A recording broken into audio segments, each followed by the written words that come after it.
Good afternoon. This is Callum from AI Ventures. Today with me we have Suzette. Suzette from Simplemarketing. Suzette, welcome to the Sydney Startup Show. Thank you. I'm really glad to be here. Suzette, it's great to have you into Sydney again. This has been a long journey from you from Canberra. Yes, for people who are not aware where Canberra is the nation capital of Australia. It's about 3 hours south of Sydney. Suzette, tell us a bit more about Simple Marketing AI. Well, Simplemarketing.ai is a platform that actually generates unique and original marketing content for small businesses and entrepreneurs. So it does it by using AI, a natural language processing AI that actually generates and almost is indistinguishable from humans. It doesn't use templates, and it just uses a few keywords from the person, and you're off and running. I've been quite fortunate to get an early release or early beta of the platform, and I absolutely love it. It's great to use the technology, and I can't wait for us to kind of get to a point where this becomes the way we do things ordinarily. But maybe for our audiences who are probably not privy to what it does and what problems it solves, why don't we kind of rewind the clock a little bit? Why is this the world's biggest problem, and why am I so excited? And I'll Yeah, it's probably the same reason why I am. And that's mostly because I don't have to write my own content anymore. So how it came about is that I knew I had been running a consulting company for a long time in Canberra. We did a lot of work, but I wanted to move across into internet marketing and take what I did and provide that for small businesses, entrepreneurs, and that sort of thing. But I really, really sucked at internet marketing. I was not consistent. I could not write constantly as was required for content marketing, and I found it very difficult. I joke about the fact that I was more upset about the fact that I couldn't sell a $500 course than I could sell consultancy services, which I could do quite easily. And so when I actually found that the technology in AI had got to the point where it could actually write content for humans, it's a very almost indistinguishably from humans, I could see an opportunity to be able to couple the ability to actually write with this issue of what is facing of a lot of business owners and entrepreneurs of consistently having to market themselves online, to consistently having to create content that engages and positions you as an authority in your market. And this is an overhead or a burden for a lot of businesses and entrepreneurs that they just are not prepared for. It's not, although they needed to market in the offline world, it was not to the same level. So being able to have something that creates the content or the first draft of your content for you very quickly is such a significant productivity tool. And one thing about this is it is not marketing automation. What it is a productivity tool at its base level. It helps you get your first draft. It doesn't do everything for you. You as the person, you as the owner or the entrepreneur is still critical in the path and still critical in the process. I mean, this is just something I want to take a step back a little bit even further and kind of talk about the reflection that I have. I mean, I've been in large corporates like yourselves as well. And I've had, like, for example, when I was at Microsoft or Deloitte, any one of these places, I would not have to worry about content writing myself as a business leader. I would have a PR comms team. They would have they wouldn't necessarily write the PR themselves, but they would write the brief, which would then go to an agency. And then the agency would produce that, and then there'll be rounds of meetings, many rounds of meetings. And these things took a while, by the way. I mean, I still remember the days where I will not name which one of them it was, but most of them would tell me that, I usually need to give them, I was probably the worst person because I would usually kind of stretch the boundaries, and I needed a press release done in kind of like less than 4 weeks, right?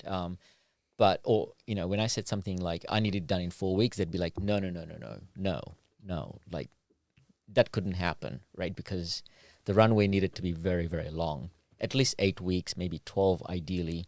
And then you get a really, really awesome press release with lunches and everything that all comes with that. So I didn't have to worry about writing content myself. I've had lots of people writing content for me. And then obviously running a small company, the world is very different. And so, and because this is not necessarily a skill I personally possess, and even if I did, it probably took me way too much time to do it. And I can probably relate to many founders that I know where they just want to move on with the business. That's not their core strength. And this is probably one skill that you probably, it's really hard to find people who write really good copy.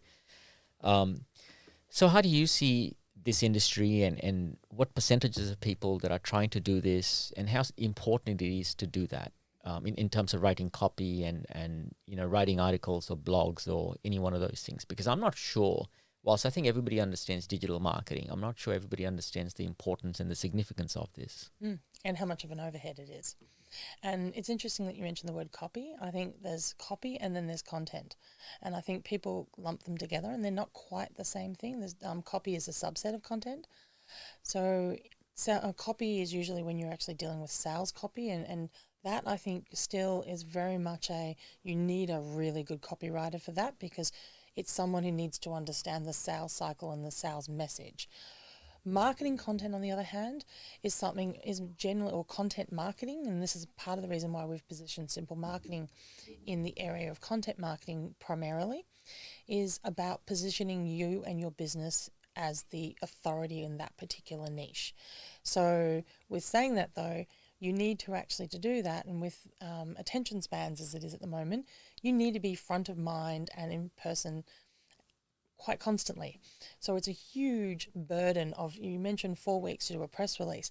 Well, as a online business, you need to be putting out content 2, 3, 4 times, if not more, a week, much less. And you don't have those kind of runways, much less the overheads of actually being out of time. So this is why I mentioned it's a productivity tool. It's about shortening that runway to minutes, not weeks, as in the case that you example, or even hours as it is for most. Even as a business owner that really is very good at this, you also touched on the point where should you be doing it? The reality is, even if you are very good at this, then all that means is that you're going to be able to turn around the draft that the AI creates for you in a much shorter period of time and at a much higher quality. If you're not so great at it, well, that's all right. I've got an article on my LinkedIn profile where I specifically deliberately put it up where I've bolded the text that I've put in. And it's only at the very bottom of the article that people find out it's completely written by the AI, aside from, I think, 6 words. Because people don't fundamentally understand that it can write a good first draft, but it is a draft. You still need to own it, you need to validate it, edit it, and ensure that it's right for the market that you want, and that it's the message that you want to provide on that day, for instance. Do you have any opinion of how much content somebody has to produce? I mean, I've heard some things like, for example, like tune into Gary Vee, for example, and he says you got to have to produce content almost every few hours. Gary Vaynerchuk is probably an extreme case. There's different rules of thought in this area. I tend to not believe that you need to do it quite as often as that. You absolutely will get a faster result, but most businesses really they just can't handle that sort of level. Realistically, you really should be providing at least 2 or 3 good pieces of reasonable size content, be it podcast or a video cast like this one. It could be an article or a couple of articles, and then maybe some small touch of front of mind type of content. But the other thing with it too is that you don't need to create completely original content for all of those. You can make one piece of like a hero piece for the week, and then the rest of the content will come from that. For example, if you have a video that you do, you could then actually get the AI to expand on that and provide you some related content around that, and then take some parts of that content for your things like your tweets and your Instagram and those sort of things. So it's not about necessarily creating completely new content each and every day, but it is about having a consistent message. And, given that you work with many different early stage companies, mid-sized companies in particular, independent of, I guess, the stage the company's at, and different types, are there specific types of content or specific types of companies that need to be generating content a lot more than others that you're finding where this is probably a lot more useful? I think the days of anybody saying that they don't have to is, I think, gone. I think pretty much everybody, particularly in with COVID, a lot of what were traditionally bricks and mortar businesses having to move online. A lot of organizations have had to adapt. So I think the concept of being able to just rely on traditional marketing is probably is gone. The level, though, will change depending on how much engagement and how much interaction you're having with your people. There's a chocolatier here in Sydney, actually, and called Chocolate Johnny. He actually puts a GoPro around his neck and he live streams the whole chocolate process going around his shop, and he's very big on social media. So he has taken it to a bricks and mortar business has taken it quite to that quite an extended degree, and he's having a huge amount of benefit from both his business, but also him as a brand as well. Yet you don't necessarily have to quite go to that level in most cases. But it is a good, the more you engage, the more front of mind. People get a lot of information, and you need to cut through that clutter. And this is a good way to do it. And how did you stumble on the idea that we can have AI that could write these types of content? Well, this is where I come back that because I had struggled with this problem myself, I'm not a person who likes social media. I've never liked it. I do it for business. And when I had to try to promote my online courses and things, I struggled. So I absolutely had a very deep understanding of the issue at play here. So when I coupled that with my experience with government and corporates around managing big systems thinking, information, how people were processing, I could see the synergies between the two. And one of the things is, as soon as I saw that AI, I could see the potential, and I could see how it could solve this fundamental problem that small business face of trying to consistently generate content of a good quality in a fraction of the time. And so, tell us the story of how did you end up setting up your startup? So that pretty much is when I saw the AI. My husband, actually, Craig Tomlin, he's our CMO. I sort of floated the idea with him. We knew for a number of reasons that we needed a third founder, a technical founder, mostly because we didn't want me being sidetracked doing the technical. So we brought in a third founder called, and his name is Aman Quatra. Amazing person. He had the AI background, has been fantastic. We then, when we were made aware of the AI Ventures a virtual incubator, we became a member of that. And look, we're absolutely grateful for that because it has opened doors for us. We have engaged some strategic partners who are mentors in that program. We have a great relationship with you and your team. And it helped us to not only actually work out what we were going to do in our roadmap, but it also gave us clear understanding of how we could actually market and who, conversely, we shouldn't be marketing to, particularly both from a customer's perspective, but also from an investor perspective, because I think a lot of people forget you are marketing when you are going to investors, and you need to think about it in that way. It's a different kind of marketing, but it is still marketing yourself and your business. And to the investors that are out there that may be wondering, wow, I mean, it sounds like you've got a great technology. Tell us a bit more about, any tractions you've had, investments you need or may not need, where you're at as an investor, for all the investors out there that are wondering, how do I get into this? Well, it's been a pretty wild ride for the last 2 to 3 weeks, particularly the last 2 weeks. We had a clear strategy around our marketing. Our go-to marketing was always going to be engaging strategic partners. We built the platform my background is collaborating.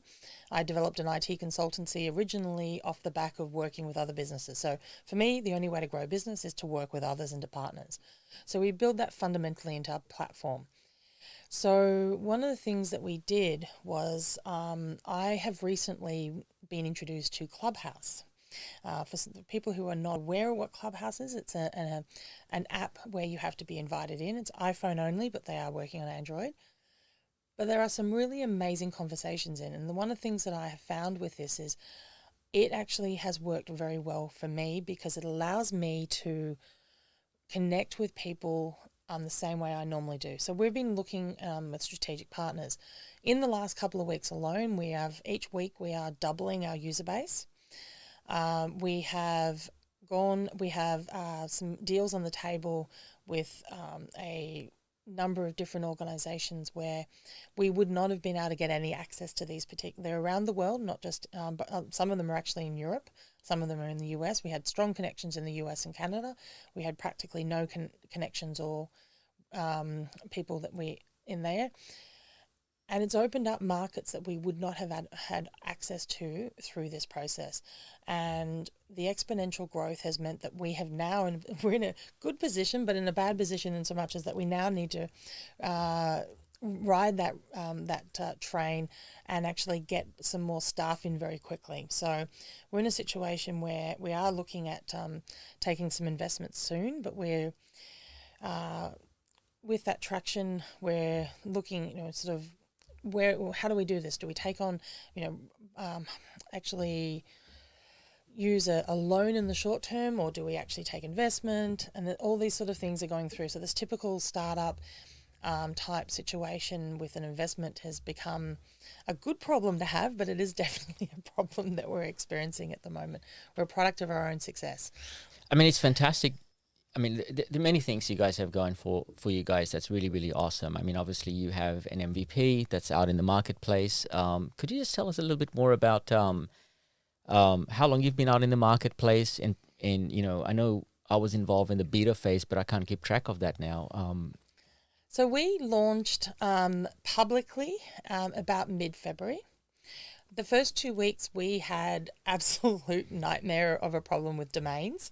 We had a lot of issues with the domain, the server, the front end server. Our platform was nice and stable, but no one could actually get to us, so we had a lot of issues around that. We've got an absolutely amazing tech team that was helping on it.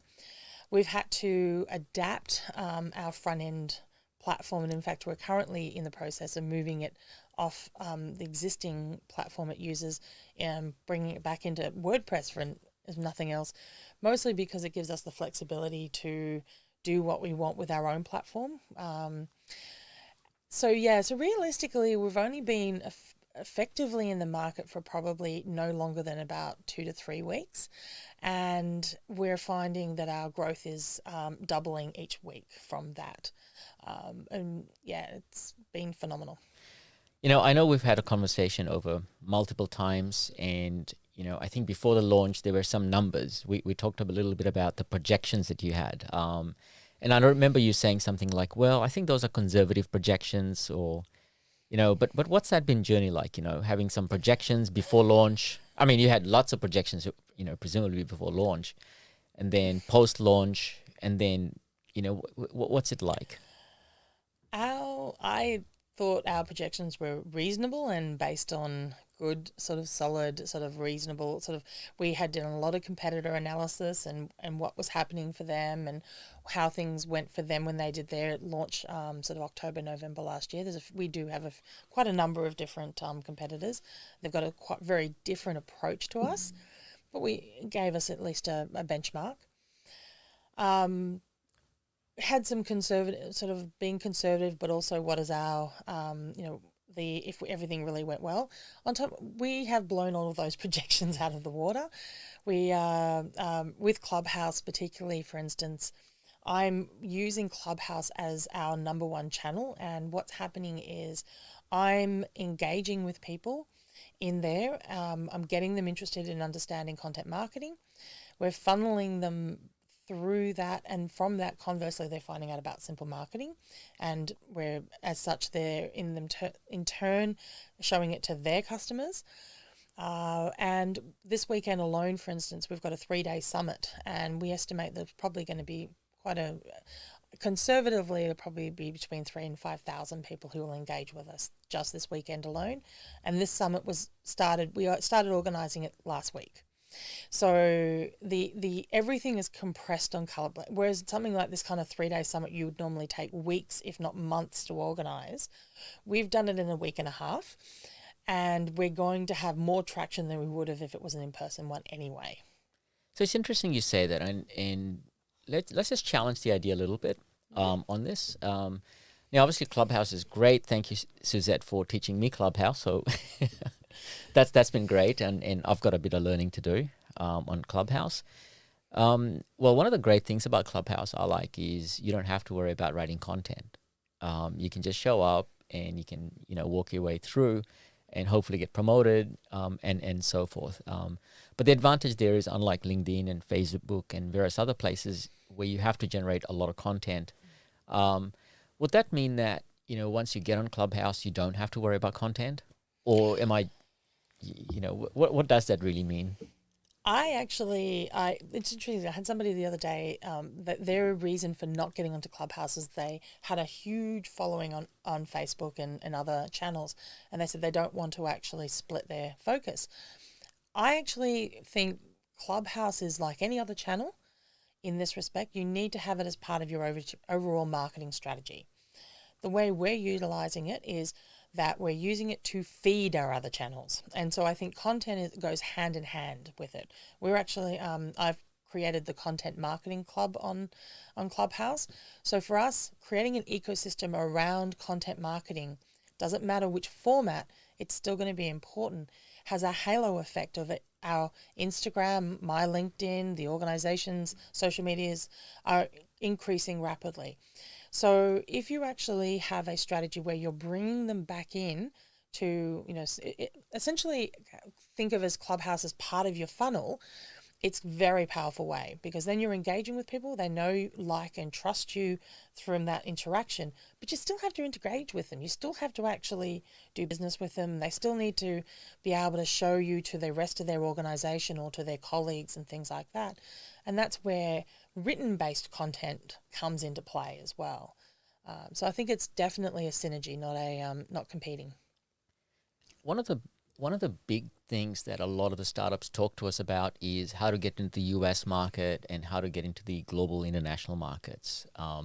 Sounds to me like, is that still a valid question? I mean, given that you're already getting the level of traction that you need internationally, in Australia and internationally, but we all understand the US market, and some of those large markets are still some of the best customers generally anyway, in terms of price propensities and pretty much all the metrics we need. Do you really still need to think about some of those things that I know you and I have had a conversation about, going to the US market, etc.? Is that a valid question anymore? Yeah, I think it absolutely is. We were lucky in so much as that I already had some, pretty much because of that failed situation of me trying to do online marketing, I had some very strong connections and networks of people in the US and Canada already. So we in that respect, I did start from not from a sort of a stop. But at the same time, for instance, as I mentioned, the European market had no connections into the European market, and already we're making inroads, and quite significant inroads, into the European market.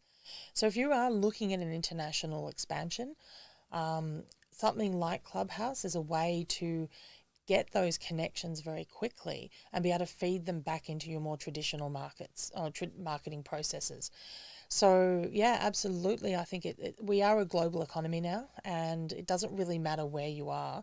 If somebody is delivering that service and it solves your problem, well, that's great. And the reality is, for example, one of our strategic partners who has actually come directly from Clubhouse, she is promoting us to a conference next week, Simplemarketing, to the conference. And that conference is a 20,000 person black businesswoman conference. So the niche is black women in business, and there's 20,000 people. It's a scale that us as Australians just cannot have here. It's not like, you can go to niches, and those niches will still be bigger than an entire Australian market, for instance. So I absolutely think it's still very much part of your go-to market strategy.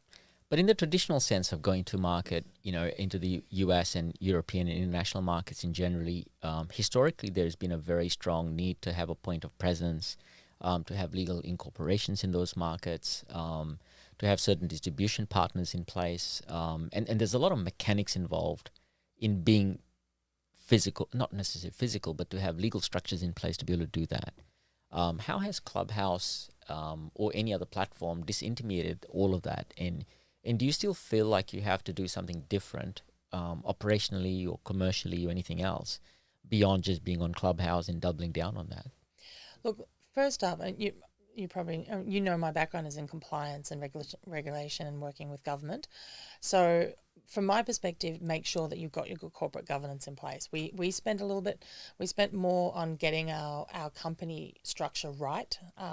We got the right advice, and in fact, the person who gave us that advice came through from AI Ventures, and it was one of your mentors, David Kenny, or through that program, because it's absolutely critical that you have the right corporate governance in place if you are looking at engaging with international markets. Particularly, the next thing with that is also making sure that predominantly that you are dealing with clients and customers from from countries that we have good free trade agreements in place. So the US, Canada, and the UK, and some of the European countries and the EU, Australia has very good free trade agreements in place. What that means is you don't need to necessarily go and have a corporate structure or corporate presence in those countries to do business in them. We can actually do that as an Australian company as long as we have the proper corporate governance in place here and a good accountant. Very, very important. It's not worth skimping on as a startup on either setting up your company well and having that good strategic advice. If you have that, well, then you don't need to go down that path, and you can expand knowing that you've essentially covered your butt on those sort of things. But I think eventually we will probably open an office formally in the US, because that has always been something where we're going to move to. But I don't think we need to do it immediately. And in terms of the growth that you're experiencing at the moment, that's organic, and with Clubhouse and your own ability to, I guess, prove your own point that content marketing does work. Maybe just kind of take a step back on content marketing. How have you used content marketing yourself? And how much have you used it yourself to generate enough content to then build trust? And how are you eating your own dog food, as I say? Well, all of our own social media challenges, including, or channels, sorry, not challenges, channels are provided by our AI. We very clearly define that, or in our case, that the content has been written by AI. Our customers do not need to do that because they personally are vetting and editing it before they publish it, so they are taking ownership of the copyright around the content. Yeah, so our Instagram, for instance, all of our Instagram posts are all AI generated inspirations. As I mentioned before, even my personal LinkedIn has a number of articles on it that is written by AI, mostly because it's much easier and much faster for us to just use our own to write instead of actually writing it ourselves. It's a significant productivity saving for us. Moving forward, though, we're also having some fun with the AI as well. One of the things that we do in a Clubhouse on a 10 a.m. on a Saturday morning, is we do AI's Got Talent. So we actually get it to generate song lyrics based on words that the audience provides us, and then we sing it back in. It's a fun way to show that we can actually use the generator to generate a range of different content. So we actually have fortunate in that we can use it in the back end to generate a lot of additional content that you as a public user at the moment can't get access to. For some of our clients who engage on us on a more personal level, and we work with them directly, we can actually incorporate a number of those special content types within, such as writing a podcast script, for instance, if you wanted that, for instance. But yeah, we're absolutely eating our own dog food. Yeah, and how good is it? I mean, because it sounds almost like a script out of a science fiction movie, right? For, having AI that generates content that's good enough for it to kind of be your brand. I mean, that's taking a fair bit of, I wouldn't say commercial risk, but certainly a business risk in terms of trusting AI to generate something that, that may be good enough to represent you as a brand. How have you been able to, I guess, be comfortable that it's at a level that it's good enough? Well, for the first thing, straight up, that risk doesn't actually exist. I think people think it is, but because we aren't, it's not a marketing automation. The AI is not generating it and publishing it without human intervention. The human intervention is critical. So ultimately, if you publish something that is of business risk or a risk to your business, well, that is actually on you because you're the one that's still actually editing it and taking responsibility for validating the information in the content and also editing it and before publishing. So the second the second thing though with it is that this is about providing you a tool to be able to do things faster, not to abdicate responsibility. And I think very clear this is not about replacing people, it's about making people more efficient. And how do you make sure? I mean, did you have a point as you were developing the platform where it was probably not good enough, not good enough, good enough, not good enough? At what point did you feel like it was good enough for the AI to be able to generate good enough content before you kind of felt it was ready for the market?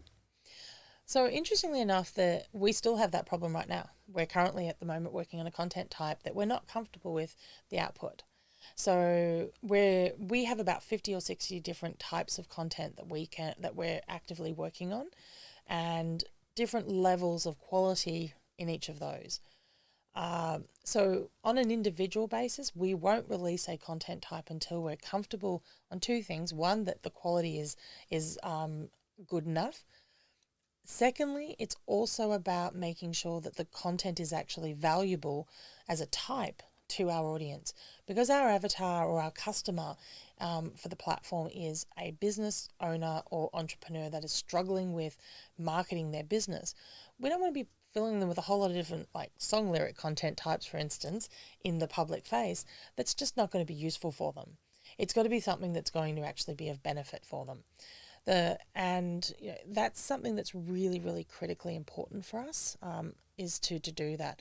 In regards to our platform, on the other hand, though, one of the reasons why we didn't rush to market like a lot of our competitors did is I fundamentally believed that we needed to be able to service our customer avatar, which was a struggling entrepreneur or business owner who doesn't have a lot of marketing experience, doesn't necessarily know what the word copy means or other kind of jargon in copywriting terms, and needed a solution that just got the job done without having to think about it.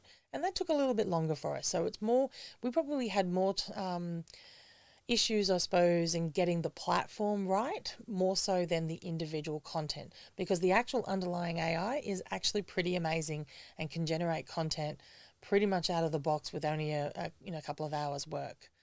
Are there specific types of content where you're feeling so proud of? Like, are there specific, yeah, I mean, you mentioned there are 50 plus types. What are the top one? Like, what is the number one? For me, I like probably the Facebook and the LinkedIn for different reasons. The LinkedIn one, I think generally gives a really good result most of the time.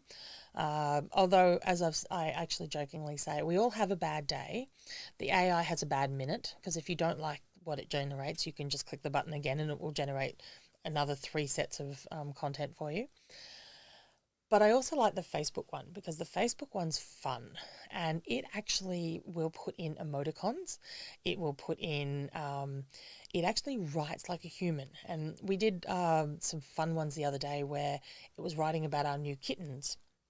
And so instead of just writing cute, it went C, and then it had like 4 or 5 U's TE. So it understood that humans don't just write cute, that they extrapolate it out and have this really cute sort of feeling. And so I love that fact that you are getting that fun frivolity aspect in a Facebook post, because that's what people do in Facebook posts. And it even had, for business oriented ones, the emoji where it, sort of pointed down, comments below. And so it understood the context of getting people to encourage people to engage with the content. And for me, that takes a lot of weight off the shoulders of the business owner, because it gives them ideas. Because even if you don't use the content directly and you just work on it, it's giving you a place to start. You're now past that white paint syndrome. And in terms of the ease of getting onto the platform, I know there are some offers out there, and you've got various different promos on as well at some point. I've looked at that and I kind of felt, wow, this is very affordable. Um, how easy or hard it is to kind of get on the platform. Extremely easy. In fact, at the moment, and it will continue, we actually have a free forever plan. So, what that means is that you can jump onto the platform simplemarketing.ai, sign up for a plan. You'll get 5 credits a month, which means you can generate 5 lots of content. That's not 5 pieces. It just depends on which content you're generating as to how many pieces you'll get. But generally, for a startup or somebody who's just really literally starting out, that's going to probably be enough to get them at least comfortable with it. Our next plan up on that though is more of a around a typical small business or an entrepreneur that really needs to market more often, like we talked about earlier. And at the moment, we're offering some really great deals around 47 US a month for that. But it gets coupled, and this is part of the other coming back to why we didn't release the platform quickly, is we've also bundled it with a membership site. And I think for me, coming back to understanding why content marketing is important, how to do content marketing, because our customer is somebody who doesn't know marketing. So just giving them the content actually doesn't solve their problem. It creates more problems for them. So we're trying to actually build a platform that helps and supports them. So one of the things we talked off script, off air was, how you're struggling to keep up with the demand. What's that like at the moment, and how are you going about that? Look, for the platform itself, the platform's doing fantastic. Our CTO has gone above and beyond, and we're sitting on a very stable platform that's extremely scalable. What we what we're finding with our front end, it's more of our marketing and the people part of the process that's falling down a little bit at the moment, and we are very rapidly behind. It's the sort of the monkeys behind the scenes running furiously, while in the front we're nice and calm and collected, which is, I think, pretty much typical IT startup situation. So, yeah, look, we're having those challenges. They're great challenges to have because it'd be worse the other way around. But yeah, the platform can scale. Thankfully, we spent some time on that, but we need to get our marketing automation processes in place. As a marketing expert, are you one of those scenarios where the plumber has a leaky tap in the home, or are you just being very critical to yourself? Probably a little bit of both. Look, I think when I say we're not doing, we're rapidly adapting and responding to our market, which is part of and as I said, we're a product of our own success, which is a absolutely fantastic and awesome thing to be. Yeah, there's a little bit of that. We definitely have a lot of plans. I'm very much around the planning and the strategic and the roadmap. I thought I had mapped and mitigated all contingencies, but there were a few that came out of the woodworks that I wasn't expecting. And it's a good thing that we have to bring on staff that we weren't planning to bring on for a couple of months. What's an example of that? Well, we need at the moment a copywriter, more for the sales copy side. Not, as I mentioned before, there is a distinct difference between sales copy and content that's used to market your business.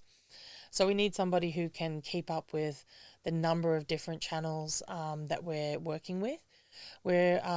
One of the other things that we're needing is an operations manager to essentially run interference with staff and myself and the co-founders, because we're finding we're either putting out fires or dealing with specific things around staff, which is taking us away from dealing with the customers, or conversely, we're ignoring the staff and not looking after the customers and our strategic partners. So that person, bringing that person on is going to be, I think, really critical very quickly.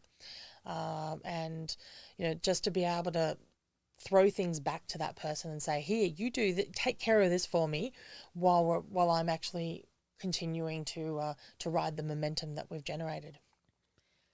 Given your startup is still at an early stage, and you're getting traction, at what point do you think you'll get to a point where you become more of a people manager as opposed to one that's out there, the face of the company? I see you pretty much anytime I get onto Clubhouse, and I don't do enough of Clubhouse, but every time I get in Clubhouse, I see Suzette popping up. How do you manage with time, and at what point do you think that you'll end up becoming people manager and you won't have time for Clubhouse? Or How do you deal with these Well, complexities? this is exactly the issue that we're dealing with right now, and this is part of the reason why essentially we want to bring this person in to run interference for me, and also for the other founders, because we already are at that point where we are, juggling managing people because we've already brought on quite a number of staff in different locations. The other part of it is also though it's actually constraining our ability to grow if I'm not in Clubhouse. And I joke around now about the fact that I'm now going, my entire role is going to be talking to people. And that actually, in all seriousness, that actually is my role. And when I'm not talking to either strategic partners or getting in and being the face or the brand ambassador, and Clubhouse is my channel. It works the best with my personality and the way I react, and it's also where we're getting the most traction. We're actually slowing our growth, ironically enough. So that person is very critical because that person needs to be the person who is the people manager. While we do that, we're constraining. So speaking of leadership style, how do you describe your leadership style and building up different levels of leadership within your C-suite, effectively your co-founders, and how is that shaping as you shifted from pre-MVP, now post-MVP, and now getting traction? How is that shifting at the leadership level? I mean, at the management level, vis-a-vis your team, and how do you see going forward your leadership style? Look, I think I'm very lucky and fortunate in the fact that I have run a company. It was a multi-million-dollar consulting company to government, so I understood good corporate governance and leadership and styles. So part of what it was putting in a good structure, an organizational structure that was flexible enough to grow with us as we grew. We had a clear set of responsibilities and clear set of duties between the three founders, but also between this, to an extent, the staff as well. And from the very beginning, even though, like for instance, I'm the CEO, in regards to technical things, the CTO has the final say. In regards to the CMO, originally that was the case, but interestingly enough, like a typical startup, things adapt and change. What we have found recently, and part of our corporate structure reshuffling, is I've essentially become the CMO as well, and the current CMO, Craig Tomler, will most likely be stepping up into a product manager role and taking full, and that has been pretty much what he has been taking on over the last few months. So formalizing that as his sort of department as such.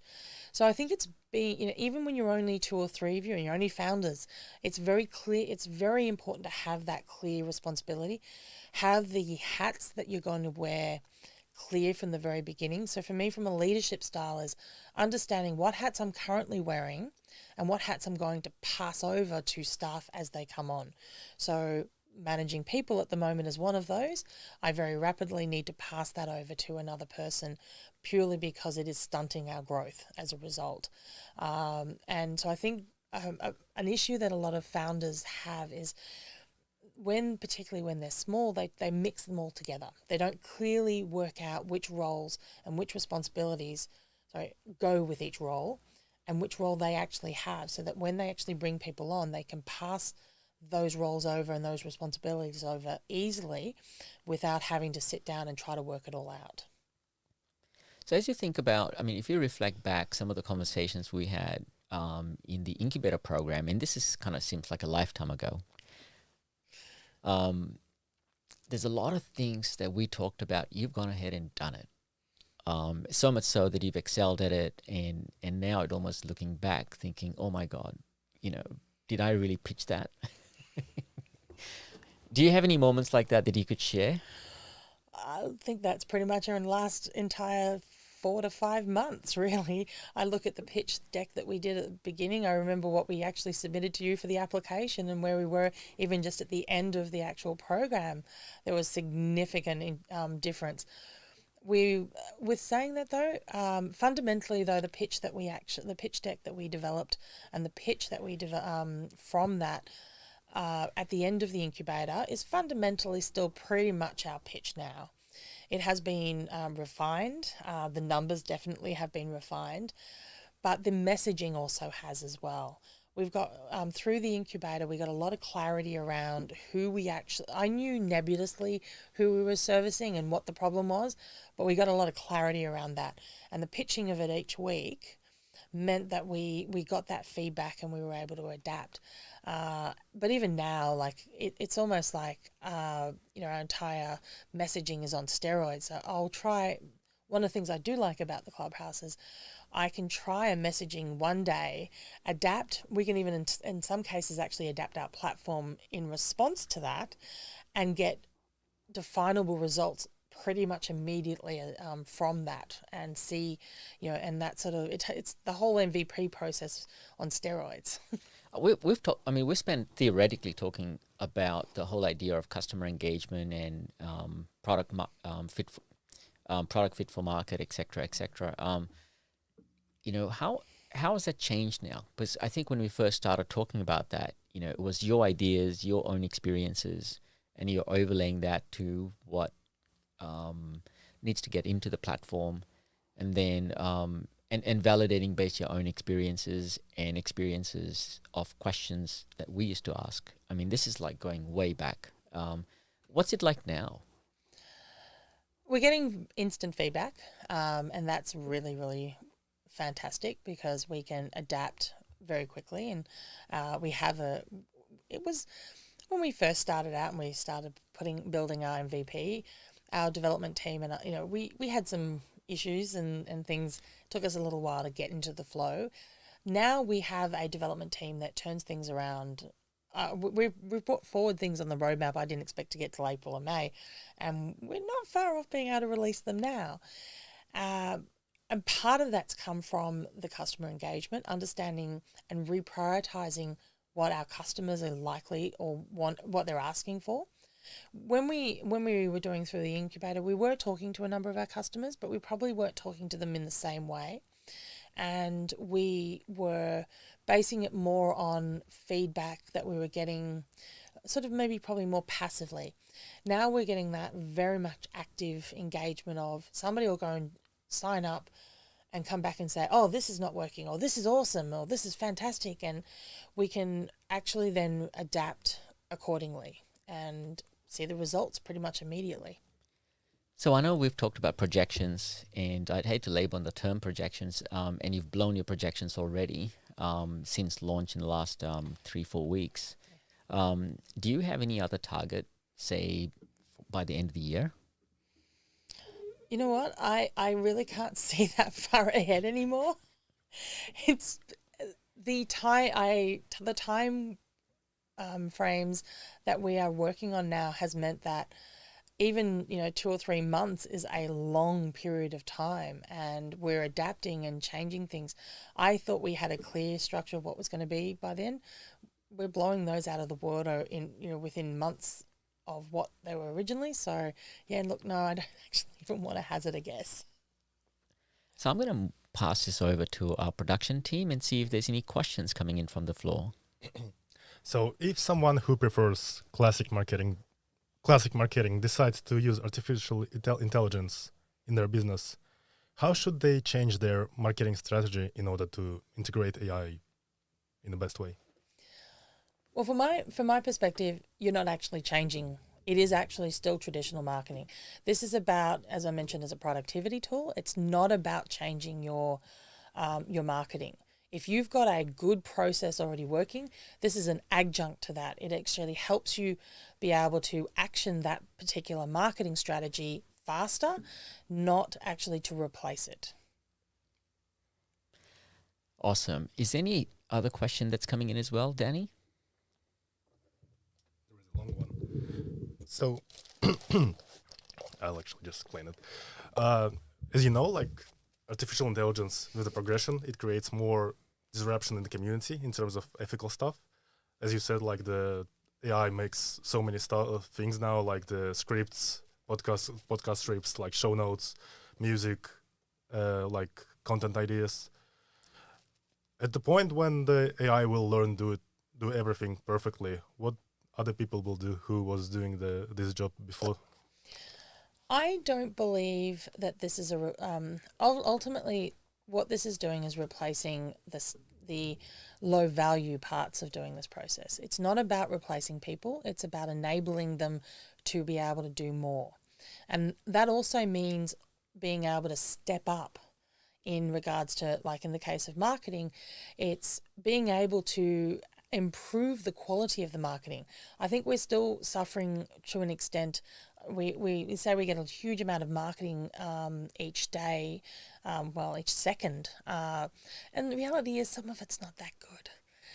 So I think the use of things like AI in a lot of this technology is an enabler to get better quality. Humans are not being replaced. I think we're being challenged to better ourselves and to better what we do. So with that, Suzette, the last question I have is, what do you see the future of Simplemarketing.ai? Well, originally, if you'd asked me that question a couple of weeks ago, I would have had probably a very different answer. But where I think it is now is for us, it's fast tracking the plans that we already had in place. It's about growing the platform, being able to enable business owners and entrepreneurs to be able to quickly start marketing. We've got a number of things in our roadmap that we'll be bringing in, but as a company, I want us to grow and become an ecosystem. It's not about just providing a content engine. It's about providing a channel for entrepreneurs and business owners to better provide better quality marketing for their business.